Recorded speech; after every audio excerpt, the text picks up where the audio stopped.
Hello viewers, নতুন একটি blog video নিয়ে আপনাদের সামনে উপস্থাপনা করার জন্য আমি চলে আসলাম। তো কীরকম লাগতেছিল ভিডিওটি আপনারা কিন্তু অবশ্যই কমেন্টে জানিয়ে দিতে ভুলবেন না। আর যদি ভালো লাগে থাকে অবশ্যই লাইক, কমেন্ট, শেয়ার করে সবাইকে দেখার সুযোগ করে দেবেন ইনশাল্লাহ। দেখতে পাচ্ছেন ইতিমধ্যে আমরা আশেপাশেই ঘোরাফেরা করার জন্য আমরা অনেক প্রতিদিন ঘুরে বেড়াই। তো আজকে আমরা অনেক দূরে একটি জায়গায় চলে আসছি। আমরা যাচ্ছি হলো পলাশবাড়ির দিকে। আমরা রওনা দিয়েছি। যাওয়ার সময় অল্প একটু রিল এখানে যে শ্যুট করলাম। তো এই জায়গাটা অনেক সুন্দর লাগতেছিল, এই জন্য অল্প একটু জায়গা শ্যুট করলাম। যেহেতু এখানে গ্যাসের একটা মানে জায়গা, এখানে গ্যাস হিসাব রাখা হয়, এই জন্য আমরা একটু অল্প রিল শ্যুট করলাম। তো ভিউয়ার্স কীরকম লাগতেছিল আপনারা কিন্তু অবশ্যই কমেন্টে জানিয়ে দেবেন। ওকে, আমরা অনেক জায়গা থেকে ভিডিও শ্যুট করে আপনাদের সামনে উপস্থাপনা করাই। তো আমাদের ভিডিওগুলো কীরকম লাগে আপনারা কিন্তু অবশ্যই কমেন্টে জানিয়ে দেবেন। ওকে, যদি ভালো লাগে থাকে অবশ্যই লাইক, কমেন্ট, শেয়ার করে সবাইকে দেখার সুযোগ করে দেবেন। দেখেন অনেক সুন্দর একটি কিন্তু জায়গা, আমরা এই জায়গার মধ্যে যাচ্ছিলাম।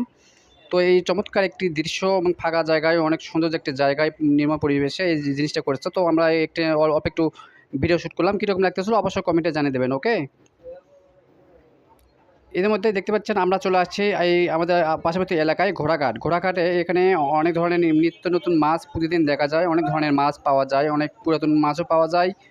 এখানে আমরা প্রায় আসি এখানে। তো ওই জায়গা থেকে অল্প একটু ভিডিও রিল শ্যুট করলাম। তো কীরকম লাগতেছিল ভিউয়ার্স আপনারা কিন্তু অবশ্যই কমেন্টে জানিয়ে দেবেন। যদি ভালো লাগে থাকে অবশ্যই উড়াও লাইক, কমেন্ট, শেয়ার করে সবাইকে দেখার সুযোগ করে দেবেন ইনশাল্লাহ। দেখতে পাচ্ছেন এখানে কিন্তু আমরা চলে আসছি আজকে মাছের বাজারে। হ্যাঁ, এখানে কিন্তু অনেক ধরনের মাছ এখানে বিক্রয় হয়। দেখতে পাচ্ছেন আমাদের এই আশেপাশে এলাকার মধ্যে সবচেয়ে বেশি ঘোড়াঘাটে এখানে মাছ সবচেয়ে বেশি সবসময় পাওয়া যায় এবং অনেক টাটকা মাছ পাওয়া যায়। নদীর মাছও অনেক ধরনের পাওয়া যায়।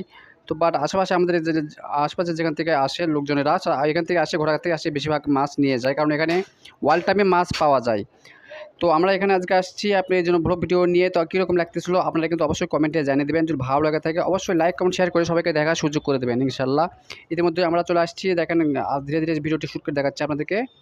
যে এই যে মাছের বাজারটা যে দেখাচ্ছি এটা কিন্তু অনেক বড় একটি বাজার, রোডের সঙ্গেই, যে রোডের সাইড দিয়ে বসে, অনেক মাথামাতি অনেক লম্বা। এই যে দেখেন অনেক ধরনের মাছ দেখতে পাচ্ছি এখানে। কিন্তু এখানে আজকে মোটামুটি মাছ অনেকটাই আছে, কেন আরও বেশি আসে কেন জানি, আজকে একটু কম লেগেছে দেখেন। তারপরেও কিন্তু কম না। আপনাদের এলাকার কীরকম হয় তা জানি না, তবে আমাদের এলাকায় অনেক বেশি।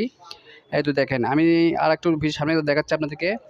দেখেন এখানে কিন্তু অনেক ধরনের মাছ দেখা যাচ্ছে। ওকে, এই যে দেখেন আপনাদের যদি ভিডিওটি ভালো লাগে তো অবশ্যই লাইক, কমেন্ট, শেয়ার করে সবাইকে দেখার সুযোগ করে দেবেন। আর আশেপাশে যারা আছেন, যারা মাছ নেওয়ার ইচ্ছুক, অবশ্যই ঘোড়াঘাট চলে আসবেন। এই জায়গাতে এই যে ঘোড়াঘাট বাগেরহাট, এখানে মাছ পাওয়া যায়। ঘোড়াঘাট রোডে এই যে নদী আছে, এই নদীর এই রোডে এখানে মাছ সংলগ্ন, এখানে মাছ সবসময় পাওয়া যায়। দেখতে পাচ্ছেন এখানে টাটকা মাছ কিন্তু পাওয়া যায়, নদীর মাছ পাওয়া যায়, বিভিন্ন প্রকারের মাছ পাওয়া যায়। ভাইয়ার যদি ভিডিওটি ভালো লাগে থাকে অবশ্যই লাইক, কমেন্ট, শেয়ার করে সবাইকে দেখার সুযোগ করে দেবেন। ওকে, এই যে দেখেন অনেক বড় কিন্তু মাছের মাথামাতি অনেক দোকান আছে এখানে।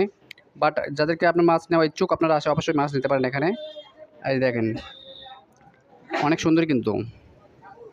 তো ভিউয়ার্স কীরকম লাগতেছিল ভিডিওটি আপনারা কিন্তু অবশ্যই কমেন্টে জানিয়ে দেবেন। যদি ভালো লাগে থাকে অবশ্যই লাইক, কমেন্ট, শেয়ার করে সবাইকে দেখার সুযোগ করে দেবেন। ওকে।